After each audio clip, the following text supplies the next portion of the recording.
হাটাজারির অবস্থা মোটেও ভালো না। আমি কয়েকটা পয়েন্ট বলবো। প্রথম পয়েন্ট, যে সুশীলরা বলতেছেন এখানে দুই পক্ষের মুসলিম ভাইরা সংঘর্ষ জড়িত হয়েছে, এটি পরিপূর্ণ মিথ্যা। এখানে মাদ্রাসার ছাত্ররা আর এলাকার যারা ইসলামপন্থী তারা রয়েছে। অপরদিকে পুরো এলাকার যত কুখ্যাত আওয়ামী লীগ আছে হেলমেট পরে পুলিশের শেল্টারে আক্রমণে আগাচ্ছে। তাদের হাতে ছুরি আছে, তারা হেলমেট পরিহিত, তাদের হাতে লেজার লাইট আছে, বিভিন্ন পাওয়ারি লাইট আছে। তারা ছাত্রদের চোখের দিকে মেরে মেরে ছাত্রদেরকে বিভিন্নভাবে পথভ্রষ্ট করে তারা আগাইছে। ছাত্ররা আবার ধাওয়া দিয়ে পিছনে দিছে। আরেকটা পয়েন্ট, যে সুশীলরা এটা বলতেছেন কি দরকার ছিল মাইকিটে জড়ানোর, কি দরকার এইসব মারামারি করার। আমি স্পষ্ট করে বলে যেতে আপনাদেরকে, যখন চবিতে মারামারি হয়েছিল তখন তো সবাইকে মারতে বলছেন, পুরো বাংলাদেশ থেকে এখানে চলে আসেন মারার জন্য। তো তখন এটা প্রতিরোধ ছিল।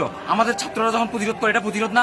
এটা কেমন ধরনের সুশীলগিরি দেখান? সুশীলতা এখানে চালাইয়েন না। এখানে আমার ভাইগুলোর অবস্থা এত খারাপ, কিছুক্ষণ পর পরে একটা আহত ভাই যাইতেছে। অলরেডি আমরা 2 জন শহীদ হওয়ার খবর পাইতেছি। এটা যদি সত্যি হয়ে থাকে ফিরের চামড়া থাকবে না, স্পষ্টভাবে বলতেছি। 2 জন শহীদ হওয়ার খবর আমরা এখনো নিশ্চিত না, আমি নিশ্চিত না, অন্যদেরটা জানি না। আমি বারবার বলতেছি এখানে আমাদের প্রতিরোধ করতে হইতেছে, কারণ হাটাজারি যদি আজকে হেরে যায় পুরো বাংলাদেশ হেরে যাবে। অলরেডি আমরা শুনতেছি চারিয়াতে আক্রমণ হয়েছে। এটা কেন জানেন?